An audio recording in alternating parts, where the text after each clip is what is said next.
안녕하세요. 오늘은 비대면, 사람들이 떨어져서 무엇인가를 한 것에 대한 그 법률 이야기를 해보려고 합니다. 지난주 6월 1일 날 학원법이 개정되었는데요. 학생들을 상대로 한 학원이 아닌 성인을 대상으로 한 학원에서 인터넷 강의, 원격 강의가 허용되었다라는 내용입니다. 성인 대상 학원에서 인터넷 강의가 허용되었다, 간단한 내용이어서 생각난 김에 언택트라든지 인터넷 강의, 원격 이런 것과 관련된 우리나라의 법과 정책이 어떤 상황에 있는지에 대해서 한번 정리를 해보았습니다. 나열식으로 한번 정리를 해보았는데요. 그래도 법과 정책이 변해가는 모습을 보면 우리 사회가 또 우리 산업이, 우리나라 기업이 변해가는 모습들을 한 번쯤 그려볼 수 있지 않을까 그런 생각이 듭니다.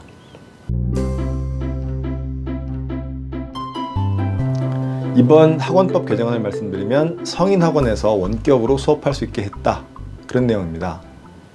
종전에는 코로나19가 발생을 해서 사회적 거리두기 단계에 따라서 임시 등록하지도 않고도 원격 교습할 수 있도록 했는데, 이번에 법적으로 약간 보완을 한 것이죠. 성인을 대상으로 한 학원들이 많잖아요.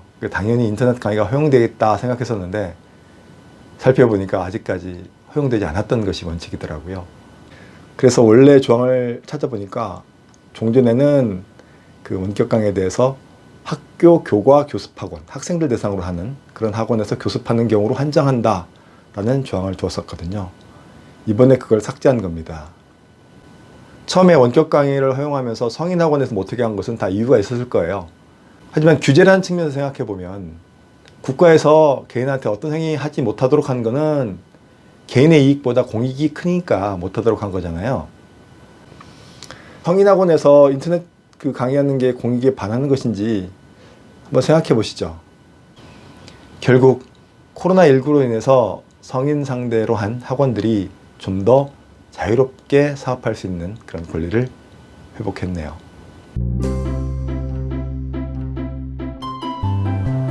우리나라에서 비대면, 언택트 관련된 법과 정책이 어떻게 됐는지 한번 정리를 해보겠습니다.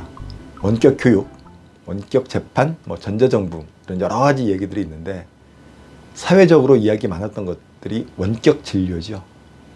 원격 의료부터 말씀드리겠습니다. 의료법에는 원격 의료가 허용된다. 이것이 2007년도 개정법에 규정되어 있었습니다. 상식적으로는 의사가 먼 곳에 떨어져 있는 환자를 진료하는 것, 이것을 원격 진료라고 보는 게 맞지 않습니까?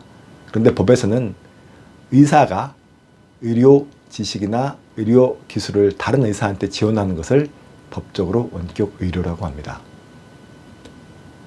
아시다시피 의료 쪽은 여러 가지 이해관계자들이 있어서 어떤 정책 하나를 새롭게 하기가 매우 어려웠던 것으로 보입니다. 코로나19로 인해서 여러 가지 논의가 있을 법도 한데 아직 정부는 조용합니다. 보건복지부 사이트에 들어가서 원격 의료, 비대면 의료 보도자료를 검색해 봤는데요. 2016년 이후에는 별다른 내용이 없네요. 현 상황에서도 정부에서는 원격 의료라든지 원격 진료에 큰 관심은 없는 것으로 보입니다. 꾸준히 인터넷으로 대처해 보려고 했던 분야는 교육 파트하고 정부 운영에 관련된 파트입니다. 그런 분야가 있었기 때문에 지속적으로 관련된 산업 분야가 발전해 오지 않았을까 싶습니다.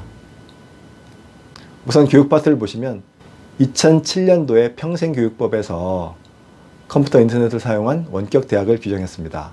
이후 여러 사이버 대학이 생겨났죠. 그리고 2010년경부터는 정부가 관여하는 여러 가지 교육 지원 사업이나 사업자 교육 관련해서 원격 교육을 도입했습니다. 예컨대 최근 개에 물려서 사망한 사건 발생했었죠. 현재 맹견 소유자에 대해서 맹견 관련된 교육을 받도록 하고 있는데요. 매년 3시간씩 교육받아야 됩니다. 그런데 2019년 그런 교육을 원격 교육으로 대처할 수 있다라고 규정했더라고요.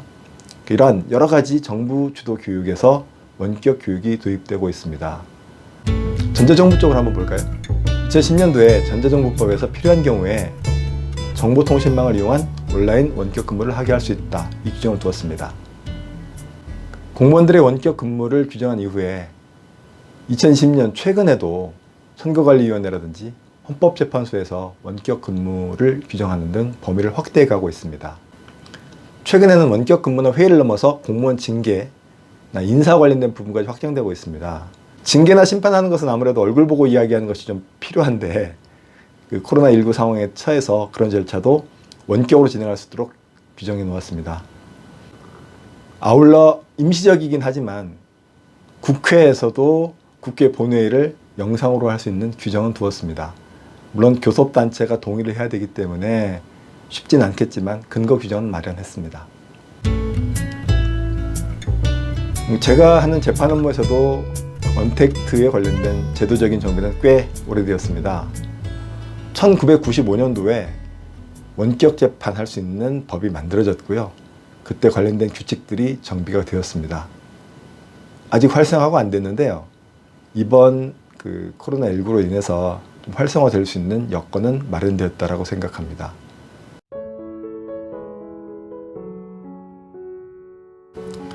이번 영상에서는 법에 나타난 언택트 관련된 내용을 나열식으로 정리해 보았습니다. 제가 연도별로 보니까 2010년대 초반에 관련된 법들이 많이 정비되었었습니다. 당시에 전자정부법을 비롯해서 전자적으로 국가 운영을 한번 해보자 그렇게 마음 먹고 진행해 보려고 했던 것 같습니다. 그런데 재차 최근 코로나19로 인해서 새로운 상황이 도래했습니다. 코로나19가 아니더라도 어차피 가야 할 길이었던 것 같은데요. 좀 앞당겨졌다 그런 느낌이 듭니다.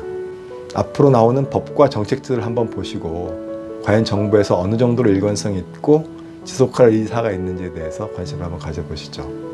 언택트에 관련된 우리나라의 사회 변화, 산업 변화, 기업 변화에 대한 생각들을 하실 수 있을 것이고요. 그런 것들도 투자와 관련해서 연관지어 보는 것이 필요하지 않을까 그런 생각이 듭니다. 네, 시청해 주셔서 감사합니다.